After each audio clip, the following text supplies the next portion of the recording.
bizning davrimiz. Atimi emas, boshqa kunimi emas. Dal hozirning o'zi. Ba'zilar dunyoni, hukumatni va boshqalarni o'ziga qarzdor o'ylaydi. Amaliyotda hech kim bizga qarzdor emas. Hayot bizga berilgan sovg'a. Agar biz bu sovg'adan unumli foydalanmasak, o'zimizni emas, butkul insoniyatni ko'zga ilmagan bo'lamiz. Men quloq seling. Jo'shqin tarbiyalar sizga ilhom bo'lsin.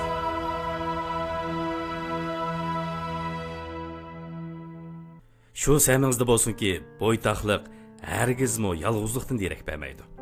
Muhabbatlashishmi xushallikdan derak bermaydi.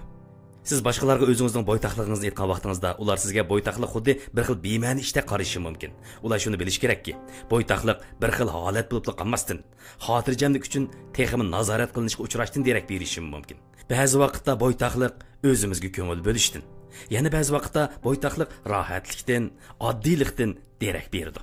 Do'stingizning, oilangizdagilarning, har qanday odamning, hatto bo'ytaqligingizning sizni muhabbatlashishiga majburlashiga yo'l qo'ymang. Amaliyotda siz hech nimani xato qilmadingiz. Siz undidor, do'yin qatorliq detallarda hamroh bo'lishayotganingizda, siz hamisha ularga o'zingizning eng aktiv, yuqori energiyalik holatingizni ko'rsatishni orzu qilasiz. Albatta, ular azaldan sizga parda orqasidagi holatini ko'rsatmaydi. Ular doim o'zining eng xushal holatini sizga namoyon qiladi. Ammo ishlar hargizmi siz ko'rgandek emas. Xuddi darajadan tashqari oshiq mashhurlar televiziya teatridek qo'polroq qilib aytganda ular ustunligini ko'z qiladi. Hadislar muhabbatlashish muddaosini dastak qilib oladi. Biroq amaliy turmush hargizmi bunday emas. Men hargizmi muhabbatlashishni yomon ish demoqchi emas. Amaliyotda muhabbatlashish shunchalik go'zal. Men demoqchi, har qanday odamning sizga besim olib kelishiga yo'l qo'ymang. Asta-asta keling. Hayotlikda eng ichinishli ish bo'ytaqlik bo'lmasdan, balki boshqalar bilan birga o'ltiribmi yolg'izlik his qilishdir. Biz mundaq bir dunyoda yashaymiz. Har bir romantik kino, radioda qo'yilayotgan har bir naqsha bir odamni kelib, sizning hayotingizni mukammallik ega qilish kerakligini aytayotgandek. Hammasi quruq gap. Bular hargizmi do'stona gaplar emas.